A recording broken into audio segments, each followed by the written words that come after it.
All right. I'm just going to start off here very quickly because there's a lot to cover in this video as it pertains to Jasmine Crockett. And I know that there's been multitude of different people kind of giving their own breakdown on why Jasmine Crockett lost. I've already done that as well, but I did a deep analysis. I kind of went in a little bit deeper in my research and how I wanted to go about covering this because I think that if Democrats want to continue to win the black vote, and as a lot of the old Democrats are dying off, and you have Generation X, you have the millennials, you have Generation Y, Generation Z, those votes are going to be harder to obtain as they see. This is why one of the reasons why they've lost um, a lot of the Senate seats, a lot of the Congress seats, as well as the presidency, because they keep going on with the same strategy. Because I mean, by now we all know that James Talarico beat Jasmine Crockett of March 3rd of this year for the Texas Democratic, Senate primary, and I think I could be off 1 or 2%, but he won it 53 to 45%. And this is pretty much, I guess, the cleanest explanation why she potentially lost, right? And in this explanation, it's not that Texas suddenly became moderate. It's not some lazy one-line answer about charisma alone. It was that James Talarico looked like a statewide candidate. Regardless if he was going to do anything tangible, is that when the Democratic Party looked at him, they looked at him as a statewide candidate and who could truly win. Crockett, she looked like a base candidate. The difference matters in Texas because Texas is majority red. Everybody wants that sexy answer. They don't want it to be Texas is racist, right? That's the most thing. Black men didn't show up. Texas is racist, or black voters got portrayed. But no one is stating that, hey, who white voted for Jasmine Crockett, right? Because at the end of the day, if foundational Black Americans are only 14.5% of the population, let alone what's the population in Texas, no one is pointing to the white demographic, the Hispanic demographic, which the Hispanic demographic came out and stated that Jasmine Crockett was highly disrespectful to her voting base when it came to Hispanics, stating that Black Americans don't want to pick cotton no more, almost implying, again, I'm alluding that they're thinking that they're going to ones going to the cotton fields and pick cotton. So again, it's the way that people look at this. So James Talarico, he beat Jasmine Crockett because he made Texas Democrats feel like they were looking at a man who could survive the general election without setting off every suburban smoke alarm in the state. And Jasmine Crockett, who is very intelligent, very gifted, she went viral for a multitude of different things. She's sharp, she's fast, but she made people feel like she could win the internet and still lose the map of Texas. Because when you look at some of the things that she stated, even when she clapped back on Marjorie Taylor Greene, bad built, bleach blonde body, whatever she was stating, right? Botox, whatever she was stating. That was a viral moment. Then she was dancing in her congressional office or whatever in Texas off of Kendrick Lamar, They Not Like Us, a lot of symbolism. And she gained a lot of popularity. And that's just the truth.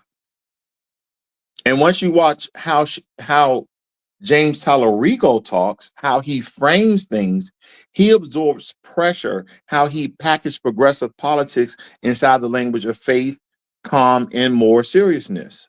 Now, Jasmine Crockett could be the best candidate, but the problem is she wasn't palatable enough for the Democratic Party to excite their base in order to promote her, in order to support her.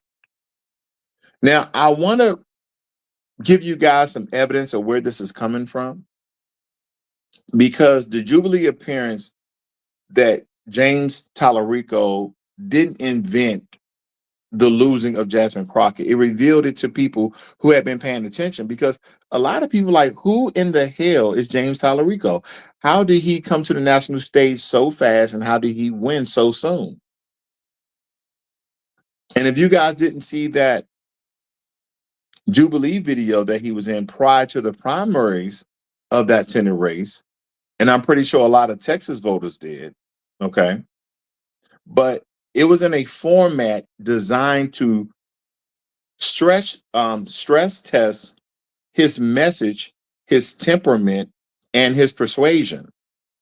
And that's what I think, that a lot of people don't believe that Jasmine Crockett could have went through what he went through. Let me, guys, give you some examples. And here's my backdrop here where I'm at right now, ladies and gentlemen, as I'm live. Very beautiful skyline. I had to show you that very quickly. But let me bring you guys up to speed if you didn't see certain parts. Now, I watched the entire Jubilee video of James Talarico, because as I was examining this, I was like, I see why he won. I see why he won. And I want you guys to listen in on this. Hi, Terrence. Yeah, nice to meet you. I'm kind of tough. I'm not soft. Okay. Yeah. So the border, I think it needs to be like closed for a while. You said that immigrants are some of the most patriotic in my students. Your students. I think that it is Black people and foundational Black Americans that are the most patriotic in America. Why are we not closing the border and using the drugs that are coming in, the money that's coming in from these drugs? Why are we spending money on private schools and letting these private companies fund these private schools, and not putting money into the Black neighborhoods and brown neighborhoods that were here for so long in America and actually built what a lot of immigrants enjoy today? Yeah. And what are you going to do to kind of lend a hand in that way? Yeah, I don't think we're disagreeing that we need way more investment in our communities, particularly Black neighborhoods all over Texas. But I would say that this discussion about immigration also applies to Black people, because we have Black immigrants. Not all immigrants that come to this country are from. Well, let me start. Let's cut out the Black immigrants. Sure. I'm talking about foundational Black Americans. Yeah. And foundational white Americans. Yeah. So I'm native of Texas and a descendant. Well, first, I want to point to how this brother came in. I kind of like where he started, and he talking about some foundational white Americans, but I get what he's getting at. He's talking about the colonizers that came over. But before James Talarico started to get on this Black immigrant thing, oh, well, immigrant pertains to Black people too. No, he's talking about foundational Black Americans. So he stopped him right there to get things straight. And again, I want you to pay attention to James Talarico temperament, because this whole Jubilee 25 versus 1, 45 Republicans, 1 Democrat, these people who may be opposing to James Talarico, giving him some hard questions. I just want you to look at his temperament. Don't take my word for it, okay? Slavery, right? So why are we not focusing on that instead of like closing the book? I mean, these people, it's not America's job, right, to take care of someone's child and mother from another country. That's that country's job, okay? If they want to put America as a dumping ground and then we have to now spend money to put these immigrants somewhere else, that's unfair to me and other foundational white Americans. So here's where I agree with you. We need way more investment in our communities here in America. How? That's why I fight. How? It's why I fight for. How do we need to invest in those communities? Yeah, it's why I fight for public education in the Texas legislature. It's why I have fought to lower housing costs and provide more funding for affordable housing. Let's take education just to drill down. As you know, I was a public school teacher, so I know the system from the inside out. By the time kids show up to kindergarten, the first grade, kids who grew up in poverty are already behind their peers. Right. Their affluent peers who have enrichment opportunities, have summer camps, who hear a lot more words because they have a stay-at-home parent or a parent who can stay at home, versus kids who grew up in poverty. I think the way to fix that, and this is what I've worked on in the legislature, is high quality, universal early childhood education for every child, no matter their zip code, no matter their race, no matter how much money their parents make. Because those first 1,000 days of a child's life, those first 3 years are the most important in terms of brain development. And if they aren't catching up in kindergarten, that's just going to get worse the longer they're in the public education system. And so we're setting up these students for failure. And I agree with you. These students they're children of promise. Again, they're made in the image of God. They have something to contribute. Our job is to create a system that allows them to do that. Are you willing? Early childhood education is a key part of it. Are you willing to take away the money that we're putting toward bringing other immigrants in, because most immigrants take away from the jobs? A lot of people can't find jobs after they graduate Here's where I'll college. disagree with you. It takes a long time for them to do that, because most of even the idea has to be sped up in order to get that job, because an immigrant can get that job and can get that job for way less. So we've talked about where we agree, which is investment in all kinds of neighborhoods, but investment for Americans. Where we disagree, I think, is this idea that immigrants as a whole are a drain on this country. That's where I strongly disagree, because these immigrants are doing jobs that native-born Americans won't do. And I'll give you an example. Just give you an example. I disagree. How do you know that? I'll give you an example. Who did you ask? Let me give you an example. Who did you ask instead of that job? I talked to an avocado farmer in California. Who's been running this farm for 20 years.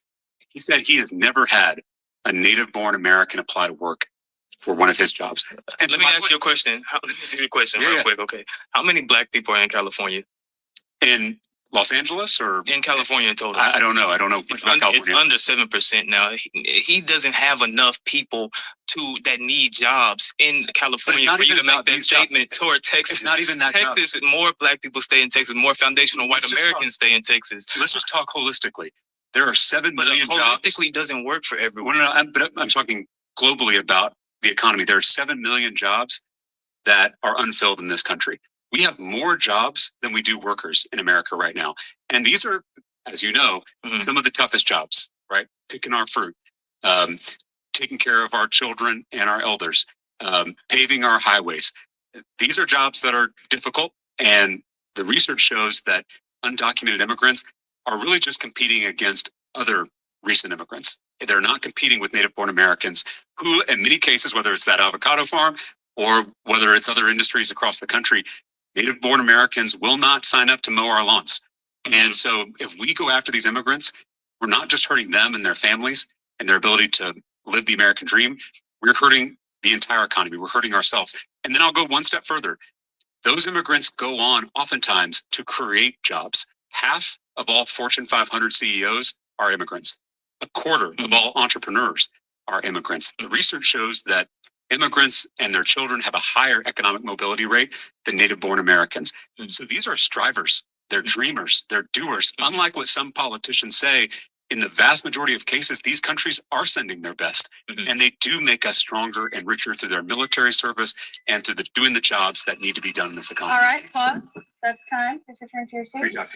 Okay, so I played that in its entirety because of James Talarico temperament. Now, he did what any other politician would do, and that's deflect. Because the brother first came out, how we're going to invest the money that we've taken away from the foundational Black American community, and we've somehow allotted that money to immigration. How are we going to bring that money back into the community? And he's just like any other politician who truly doesn't want to answer that question, kind of made it a all-American thing. Well, the Black community in Texas is hurting more so than any other community. But as a politician, you have to speak to your voting base, which is everybody. But the reason why I'm stating this is because of his temperament in a way that even though the guy was cutting him off, he was being somewhat aggressive, as he should be, right? As you should be. This is a stress test that Jubilee takes people through, and it kind of really gives you a different look at the candidate, how he's going to handle tough questions. And not to allude or to speculate on how Jasmine Crockett would have handled this, but from what you guys know about Jasmine Crockett and the way that she handles anything that may be opposing to what she believes, what she thinks, or what the law may even state, how do you think she would have handled this? Now, she could have prepped, she could have prepared, but again, from what we've seen from her visually, what have Black Americans have seen from her visually and verbally, what white Americans have seen for her visually and verbally, what Hispanic Americans seen for her visually and verbally, do you believe that she was the right candidate? And I think a lot of times because people are coming out speaking the reason why she didn't win. They think it's only race based. Yeah, for some people, it may be race based, right? But not for me, right? Who lives in Texas? It's not race based. Did I vote for James Talarico? Absolutely not. But the point I'm making here is that James Talarico won the primary decisively with over 200,000 votes. And even the Texas Tribune described it as a victory that was powered by a populace. Whether you have the top version of the top versus bottom message rooted in his Christian faith and said Democratic voters chose his political reset over Crockett's more openly combative anti-GOP style. See, again, it's about palatability when you're on the nation stage. Yeah, they're just running in Texas, but they're looking at it from a nation standpoint. Because people, the reason why Jasmine Crockett won is because Black people didn't turn out for her. The reason why Jasmine Crockett won is The reason why Jasmine Crockett lost is because there was a low Black male voter turnout. The reason why Jasmine Crockett lost is because they were closing down voting booths and shifting people here and there. And by the time they got there, those voting places were closed. Now, in some regards, that's absolutely true. But those are not the main reasons, because I believe she lost by over 200,000 votes the last time I checked. And believe it or not, she entered as a front runner, no less. She entered as a front runner, but her campaign was described as lacking a campaign manager early. Now there's reports that one of her security guards was impersonating a police officer. He wasn't even using his right name. So now there's all this controversy that's coming out. That really has nothing to do with her, because anybody can be frauded and tricked. So I'm not stating, but when you're starting to add all these things up, it really doesn't look well. And the way the Democratic Party didn't support her, it speaks to the lacking in the kind of statewide field infrastructure that she would actually need for a race that's very expensive and very competitive.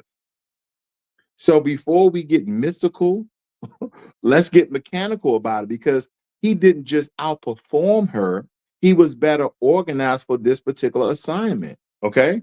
And people will like to be emotionalized behind this. This is not about emotion. This is about analyzing why another Black candidate lost. And if you're going to blame the Black voting base, if you're going to blame Black men, believe me, that's a cop out, because the majority of Democrats are still white. And they didn't, and she didn't have their support. So let's be fair about this, because Jasmine Crockett was not weak. She's a very intelligent sister, and she's not irrelevant. She was not some sort of fringe candidate who got exposed. She came in with higher name recognition, a strong fundraising profile with national visibility, and enormous enthusiasm among Black Democratic voters. She built major enthusiasm against all Black voters because of her reputation as a fighter and an anti-GOP firebrand, right? That was Jasmine Crockett's power. But here's the truth of it all. It was also her trap, because her theory of politics was energize the base harder, and his theory of politics was broader the room without looking fake. So in a state where Democrats haven't won a Senate race in 1988, that second theory is going to sound more electable to a lot of people, especially to voters terrified of another Moore victory and another practical loss. And see, Talarico's real weapon was emotional control. Because some people, even for a moment, as I looked at this hour and a half, stress test of James Talarico, and I was just thinking to myself, one, why didn't Jasmine Crockett do this? Two, could Jasmine Crockett could have done this? And then it started to have me to think about Kamala Harris. Why didn't Kamala Harris go on a Joe Rogan podcast? Why Kamala Harris basically stated that she couldn't sit down for 2 or 3 hours and have an open open conversation that's free flowing. Believe it or not, ladies and gentlemen, whether you like a lot of these podcasters who has these major platforms, these your Joe Rogans, your Candace Owens, the Jubilee, all these different platforms have major influence because there's a multitude of different people that look at it and they can be very influential. And a lot of the candidates that Black people would like to see in office, they're not going on these podcasts. They're not going on these podcasts. And they're going to continue to lose if the people can't see them under the stress test, if people can't see them as real people. Because as I told you, Talarico's Jubilee appearance put him in a surrounded format with undecided Texas voter, a setup that rewards calm, listening to people, quick reframing, and emotional steadiness under pressure. The format, in my opinion, is brutal if you're reactive. The format is gold if you are poised. And that's the people, and that's the thing that people actually saw, not just what he said. How he said it, he didn't look flustered, in my opinion, at any time. He didn't look aggressive, in my opinion, at any time. He didn't look like he needed to win every exchange with force.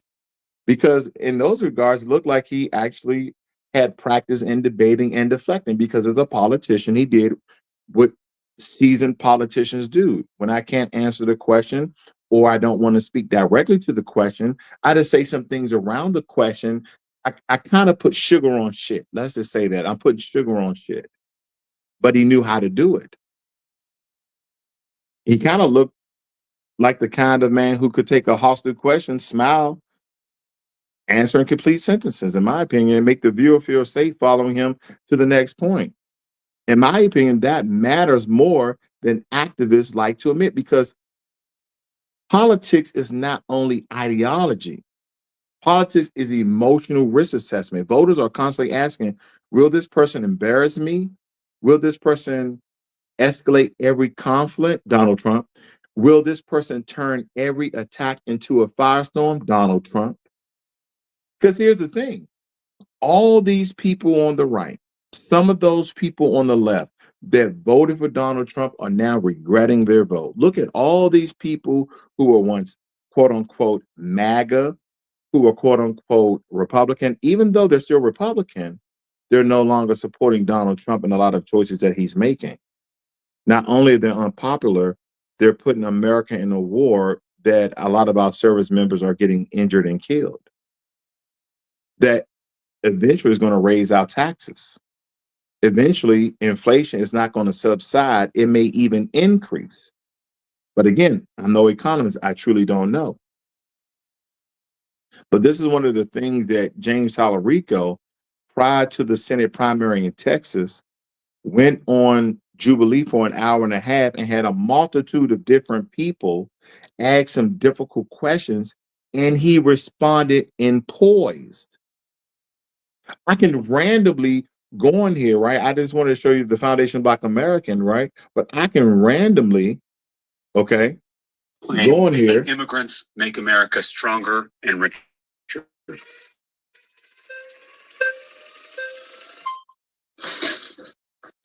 Hi, Jake. Yes, nice to meet you. Nice to meet you. Let me just lay out what I mean by this, because I know it sounds a little controversial.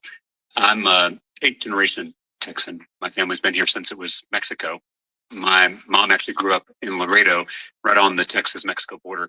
I feel like we Texans understand immigration more than people outside of Texas because we live with it every day, the benefits and the challenges.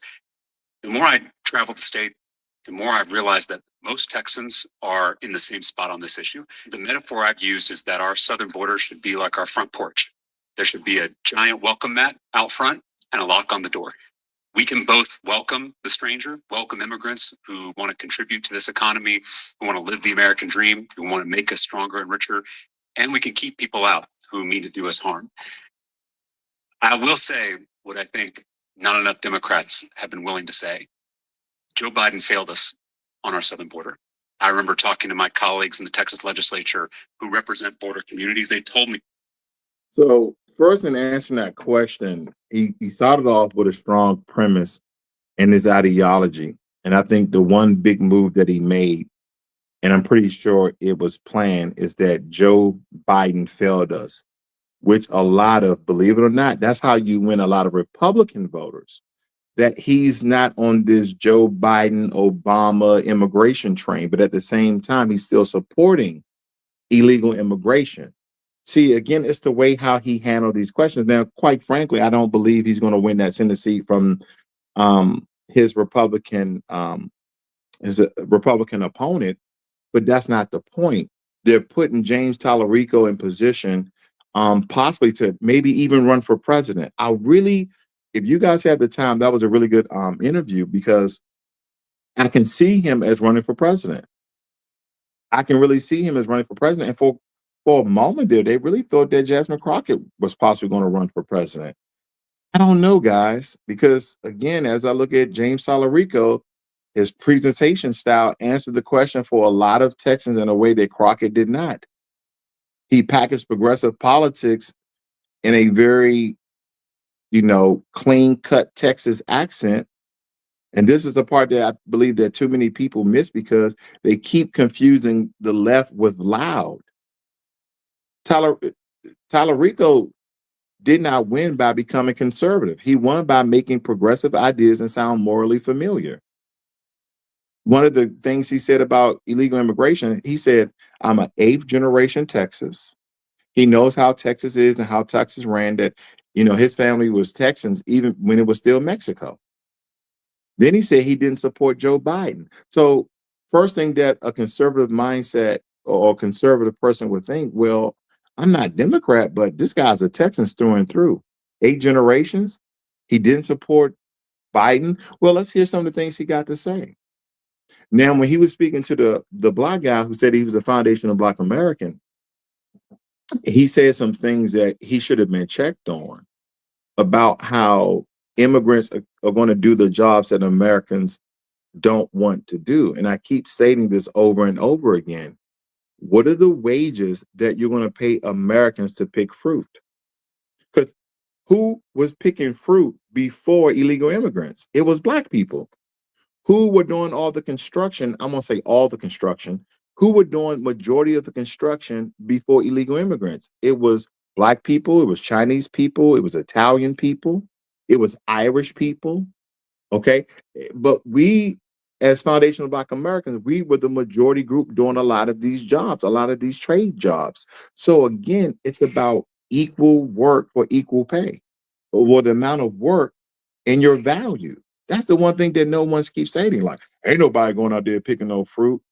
Listen to me. If I need a job and you're paying me $12, $15 to go out in Texas hot sun, I'm going to get me a sombrero. I'm going to get me one of them Japanese hats like Raiden. I'm going to get me a water pack on my back. I'm going to be drinking. I'm going to be picking fruit for $12 to $15 an hour. That's the one thing that people are not stating. Yes, Americans will pick fruit. And here's another thing. What about all the Americans that are out of work right now? Yeah. Are they going to pick fruit? If they lived on a border town? These are just the questions I have because people keep trying to give excuse why Jasmine Crockett lost when you really analyze her opponent and how he responds and how he's going to go about legislating and some of his proposal. Again, he just seems like a nationwide palatable. We can almost promote him to be president to a certain degree. Because right now, Kamala Harris is thinking about running for president again. Ladies and gentlemen, that's not going to work out. I can tell you right now, that's another losing strategy by the Democrats. Okay.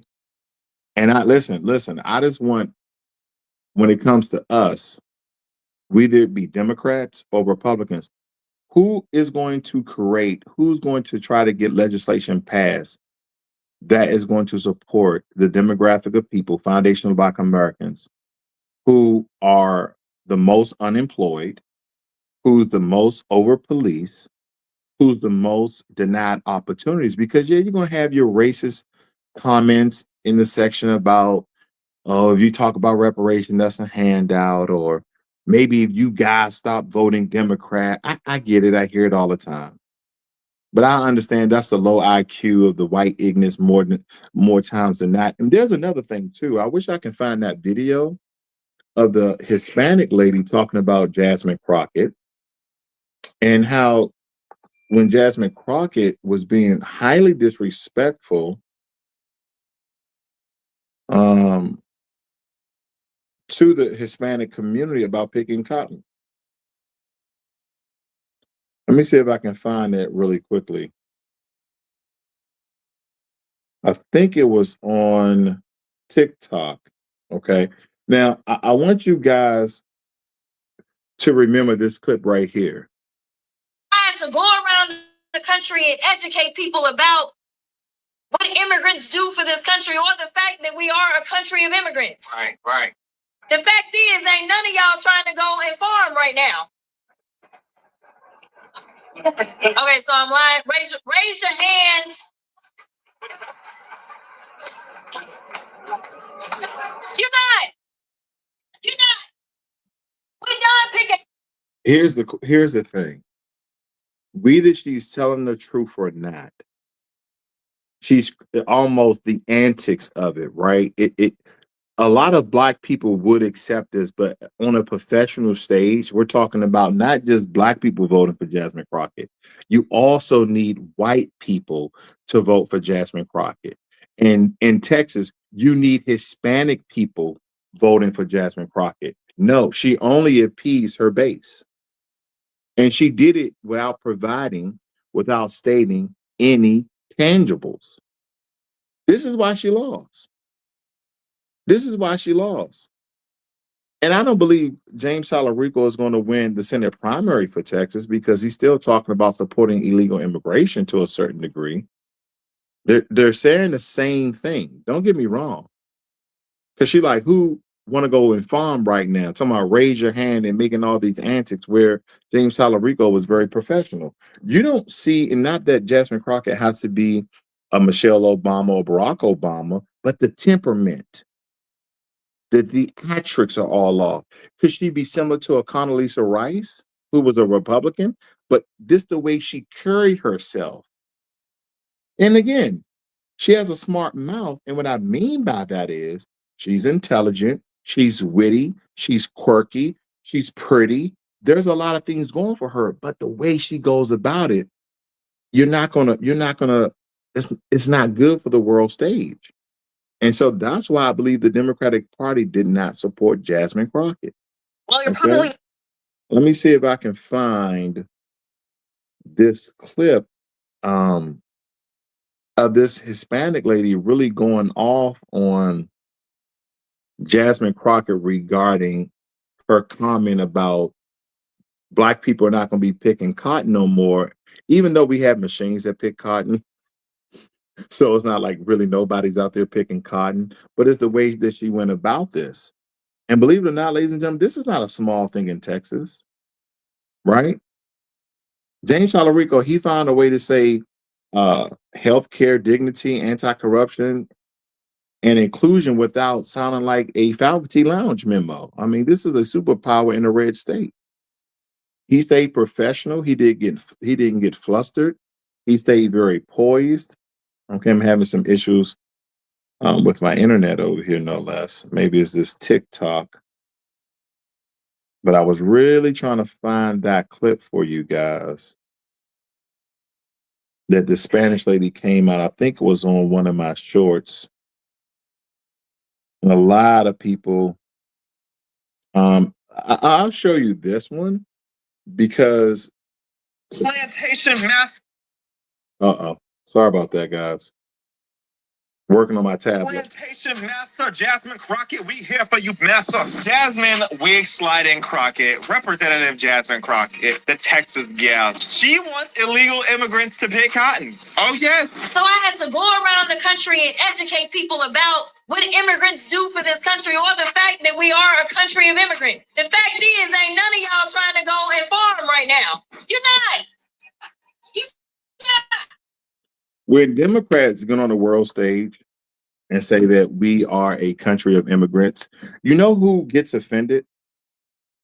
I believe a lot of foundational Black Americans get offended. I believe that a lot of white Americans get offended because the reason why we're becoming a country of majority immigrants is because of the Democratic Party, by the way of the Republican Party. People don't believe that this is a one-party system, and it is.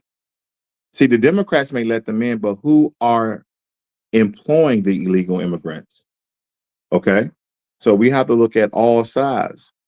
And this was not a simple Black voter rejected, Black voter rejection that the Democratic Party, as well as Jasmine Crockett's Black vote, because again, she overwhelmingly gained the Black vote. But again, white and Hispanic outnumber Blacks in Texas. She didn't get too many of those votes. And this was not the, sort of same clean story where James Talarico swept Jasmine Crockett because Black voters moved to him in huge numbers. No. Early in the race, I was reading in the Texas Tribune, reported that he was struggling badly with Black voters. He was struggling badly with Black voters, with some polling showing that he was under 13% among Black voters. And Jasmine supported among Black voters was one of the central pillars of her campaign, and Black voters remain a core block of likely Democratic primary voters. So if anybody tries to turn this into, see, Black voters didn't matter, that's nonsense, because what happened is more surgical, okay?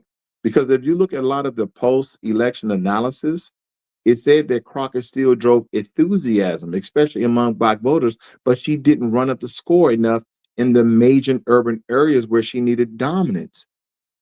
While Talarico, he basically trounced Central Texas and did very well with Latino voters. And he didn't need to become the first choice of every Black voter. He needed to stop getting shut out, holding enough legitimacy, and then overwhelming her elsewhere with a broader coalition. This is a very, very different from Black men not included, or Black voters didn't show up. So as I look at this, the way Jasmine Crockett went about this, she should have been more surgical and strategic leading up to her running, and she wasn't. Because during her remarks at that Baptist church events, I want you guys to really think about something.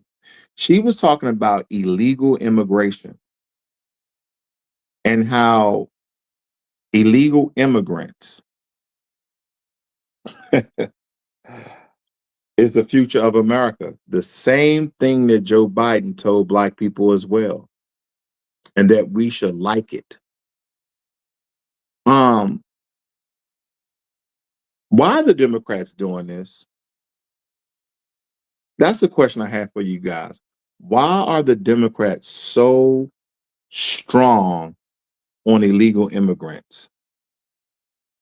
Instead of deporting people and having them come to and through America the right way, we would rather house them, give them an unlimited source of funding and resources, which is, by the way, reparations, because it's reparative justice. Because if a legal immigrant come in and said, oh, the government, they took my home, they took this, we are repaying these immigrants better than the natural born Americans there, not just Black, not just white, not just Hispanic, Asian as well. All of us, people who lineage has been in America even before the inception of America, whether it be the Mexicans who stayed in Texas and became Americans when America was created, right? The Asians that were already here, who have, again, anywhere from 6 to 7 generations in America. It's unfair to all Americans because it's literally wiping away lineages. And here's another thing. If you guys ever traveled anywhere, America is one of those really, really, really weird countries where people from all over the world come to, not just for business, but they build community in America. There is no such thing as an American identity. There once was, right? It didn't matter if you went to a black neighborhood in DC or a white neighborhood in Boston. If it was the 4th of July, we know two things was going to happen. People were going to cook out and people was going to shoot fireworks. Not anymore, ladies and gentlemen. When I travel around the US, even in my state, I see Indian communities, I see Jamaican communities, I see South African communities now.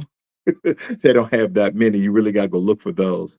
That's just a stretch. But you have all these different people from all these different countries practicing, their heritage and their culture and, their traditions.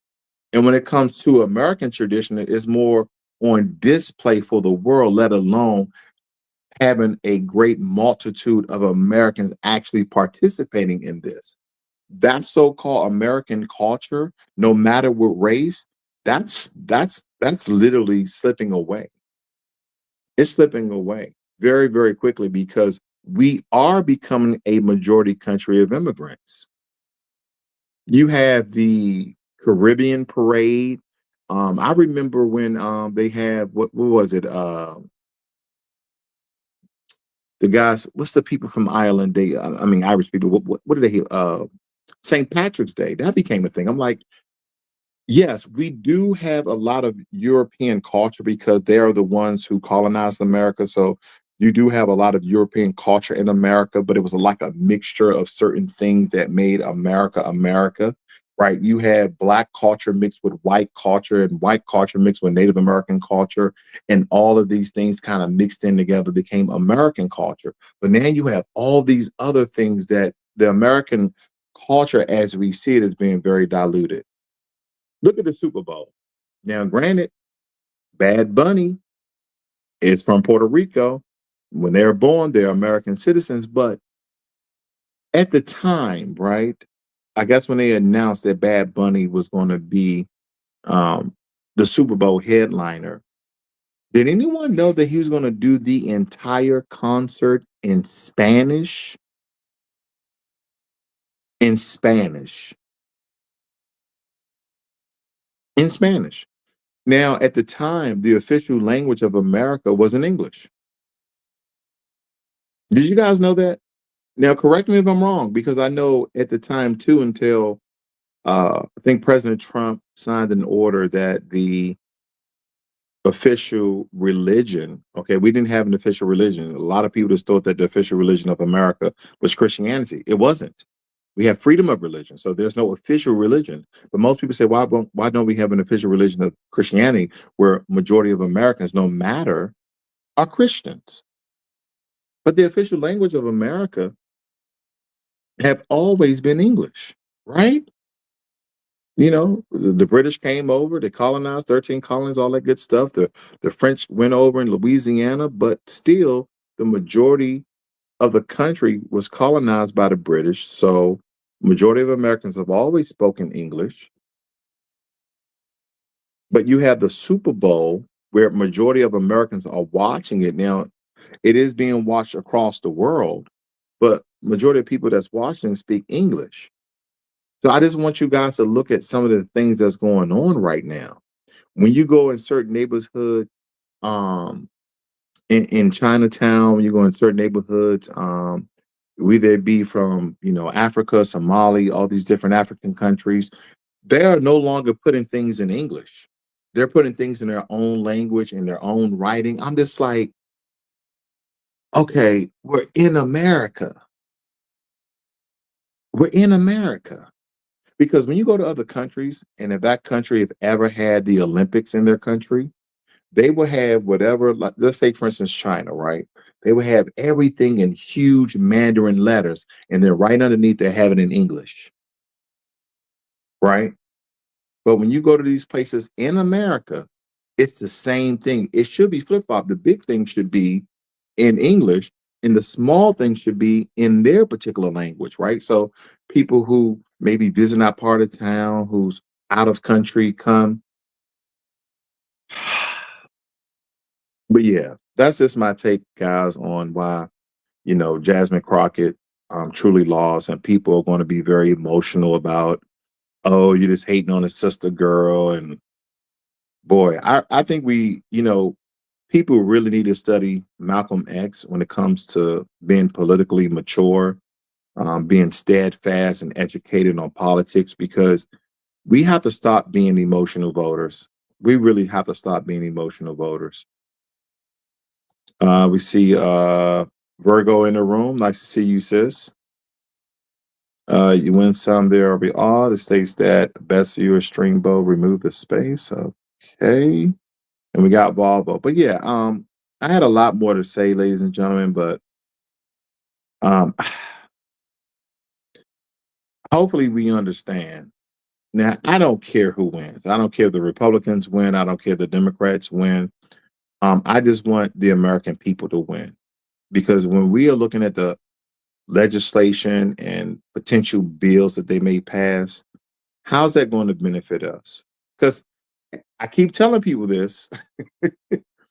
When you vote these politicians in office, aka like a Donald Trump, and they make all these promises, and you're like, yeah, Trump is going to get in there, he's going to do this and do that. And Trump came in there and he did it. He came in there, he started imposing all these high tariffs. He started the initiatives and funding all these federal agents to deport illegal immigrants out of our countries. Absolutely. All the while the economy was tanking. He initiated and appointed Elon Musk to the Department of Government Efficiency, DOGE, and we have eliminated fraud, waste, and abuse. And over 300,000 Americans have lost their jobs, and the majority of those jobs that were lost were by Black women. See, in the system of white supremacy, you can kill 3 birds with 1 stone. And at first, people were still supporting Donald Trump. And I don't know what support means in this day and age, right? Because once you cast your vote, he doesn't even need your support. What is that? What is your support once you cast your vote? Can anybody tell me, once you cast your vote, what is your support? In America, once you cast your vote, what is your support? You don't speak badly about him? Are we slowly becoming a communistic nation? Because just the other day, President Trump talking about taking over Cuba. Taking over Cuba. That's what Donald Trump is talking about. These are all the tall tale signs of an empire failing, and falling. We are stretching ourselves way too thin, whether it be economically or in a military strategic standpoint, right? Whether it be jets in the sky, aircraft carriers in the water, troops on the ground, missiles in the air, it does not matter.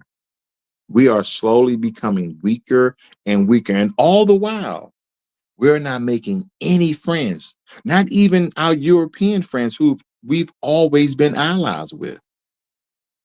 They're cutting ties with us.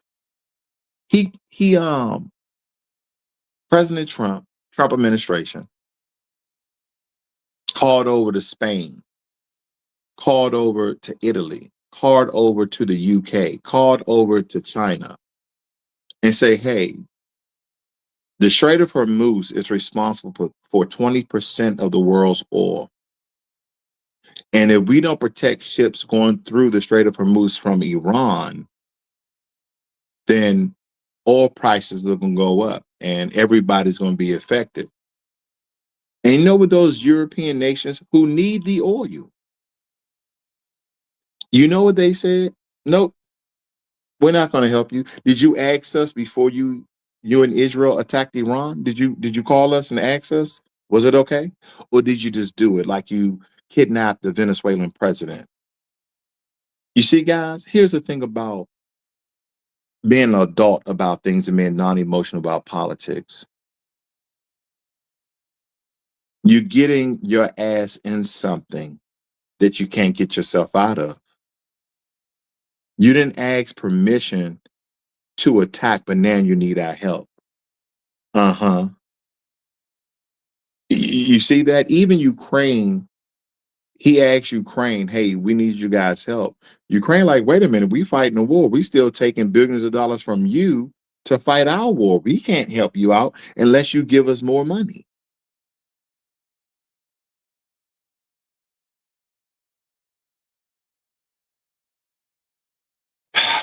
And you know what, people will watch this video, they probably don't even watch it as long as you guys are watching it. That, oh, you must be a Republican. You don't even be a I'm just a black man giving my perspective who follows politics very closely. And what a blunder. What an absolute blunder that we're in. And hopefully these other countries, hopefully these other governments do not judge the American people. Hopefully they can see that the American people are going against our government. But again, these mofos in office keep telling the American people, the democracy is at hand. No, it's not. We don't live in a democracy, ladies and gentlemen. And I'm going to beat the drum until the cows come home. We live in an absolute republic. Donna says, America's always been thuggish and gangster. The difference with Trump is he's saying it out loud. Absolutely. There is a diplomatic way how America has always been to go inside of other countries very covertly, very strategically, and destabilize these countries. Not Trump. Trump, like, we're going to take over Greenland. Oh, wait a minute. The European nations against me. Okay, maybe we won't take over Greenland. Can we put a base there so we can have world defense from Russia? Greenland, like, okay, we'll think about it. Well, you know what? Venezuela can't beat our ass, so we're just going to kidnap the Venezuelan president and his wife. Then control their oil reserves and markets. Wait a minute. Cuba, what's going on with Cuba? Who do Cuba got tanks and ships? Oh, they weak, Mr. President. Oh, yeah, let's go in there too. But you know, we fighting Iran. You know, we fighting Lebanon. You know that Iran and Hezbollah are shooting rockets at our strategic partners in the Middle Eastern region, right? And then Iran just released a new type of rocket called the dancing missile that can literally maneuver in the air to avoid anti-missiles and anti-drones that may knock it out the sky.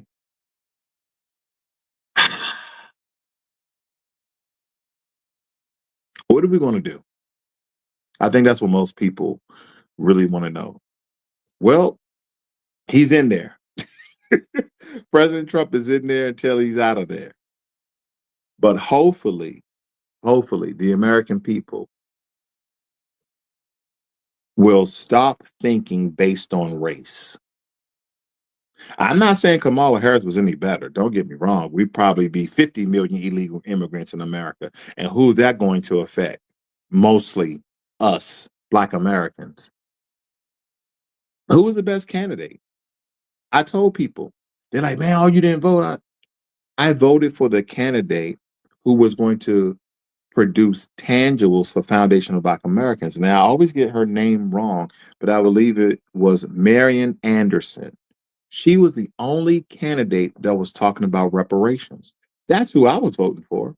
Not your Bernie saying, oh, reparations be too expensive for the American people. What?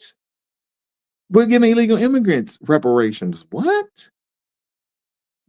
And guess what? Well, the American people will cry out. They cry out regardless. Race has always been a component in America. It's one of the reasons why we can't progress faster than these other countries. Because race is at the bedrock, base is at the foundation, base is at the progressiveness, race is at the regression of America. It's the one thing that propels us forward and then pulls us back. That's why all these Asian countries, they propel so quickly. Yeah, majority of the countries are 90-some% their own people. But if America didn't look at skin color the way we do, America would still be the powerhouse that we thought we always was. But because you got the richest man in the world, like a Elon Musk, who's from freaking South Africa, whose father was part of the apartheid, and he gets on YouTube and do racist interviews, then you have Elon Musk on his own network being just as racist as his father, talking about DEI this and affirmation and showing videos pertaining to black people, but not really saying the color. Like, Elon, why are you still on this color stuff? You're the richest man in the world. Color has nothing to do with you. But this is about maintaining the system of white supremacy. But you would have the richest man in the world. You never heard Bill Gates talk like Elon Musk. You never heard Jeff Bezos talk like Elon Musk. And Jeff Bezos hired black people. Bill Gates hired black people. I don't know how many black people work for Tesla. And then some of the black people that work for Tesla sued Texas because of racism. Look who this go. And granted, I follow all these people to follow their timeline because these are the elites. These are the elites. These are the people who are changing the dynamics in America. And he's not even from America. He's an American citizen now. Now, some people will talk about your Nick Cannons. He got 12, 15 kids. So does Elon Musk. Oh, well, he got the money to take care of them. So does Nick Cannon. Elon Musk can't be in all those kids' lives with all these different women just as well as Nick Cannon. So why they look at differently? Well, Elon Musk, he's the CEO and owner of X. He has a space company. He has the Boring Company. He got Tesla. Okay, he's the richest man in the world. But if Nick Cannon is taking care of his kid, if Future is taking care of his kids, okay, what's the difference? I just want you guys, you know that I'm not a liar because I'm very, very neutral. I like to tell the truth. I like to tell the truth regardless of what people put in the comments because I get it. You got to let your emotions out and lash out on somebody. I'll be your trash can. I'll be your dumping ground. Go and get it all out on me. Sometimes I'll respond, sometimes I won't. But the richest man in the world chiming in about race all the time. This is the problem in America. When you go to Korea, Japan, and you look at their electric cars, China, look at their electric cars, compare them to Teslas. Teslas are like, I hate to say this, but Teslas are like, my old school Mazda Protege, my 1999 Mazda Protege that I had for like 9 years, compared to all these other car makers in all these other countries. Because we continue to make everything based on race. And here's another thing. America would be better off if it just paid Foundation Black Americans their reparations that they owe us. America would be better off if the same people, right, white, black, Hispanic, and Asian that speak out against reparations for Foundation Black Americans, if they would fight against the Native Americans who get reparations every single year, if they turn that hate, okay, and allow us to get out, America will probably be in a better space. If the Department of Education would change the curriculum, and I mean on a state and federal level, even though I know the federal level, say the Department of Education is being dismantled or has been dismantled, but if they change the curriculum from all these sociology degrees, that is just a bunch of paperwork, business administration. No, we need engineers. That's the future of America. They're talking about that Americans won't do these jobs. Americans would be construction workers if they didn't have to go to school to be a construction worker. We don't have free public school in America. Tax dollars pay for public schools. It's not free. That's why children go to school within their jurisdiction, within their communities, neighborhoods, because the taxes that their parents pay for the school. But no one's talking about that. See, people always looking at the latter. This is from the root up. We need to vote in people who are going to change the very foundation. Because in public school, if you guys look back in the late 1800s, the early 1900s, people were getting out of school as electricians and plumbers and engineers. And even when I was in high school, they had a shop, right? Shop was like learning how to fix cars. They were teaching people how to type in college. I mean, in high school, they were teaching driver's ed in college. They were in high school. They were teaching home economics in high school. They were actually teaching trades in high school. But now you got to take a $5, $10, $15,000 course to do some of these trades. We need to get on the backs a lot of these legislators and Department of Education from your state to change this. They keep wanting us to look outward where we're already paying for school. But anyway, I'm just rambling, guys. I had a lot on my mind. I do apologize. Yeah, Marianne Williamson. Thank you, Marianne Williamson. That is her.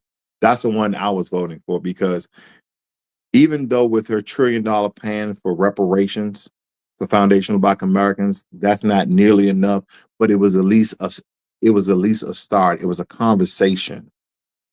At least we're starting somewhere. With all these other candidates, whether it be Black, white, or Hispanic, they wasn't even talking about reparations. This old white lady was the only one talking about reparations. I don't care what color somebody is if it's going to help the Black demographics in America, the heritage, the legacy, the foundational Black Americans. I don't care about your color. And that's the problem. We need to stop looking at color and start looking at tangibles.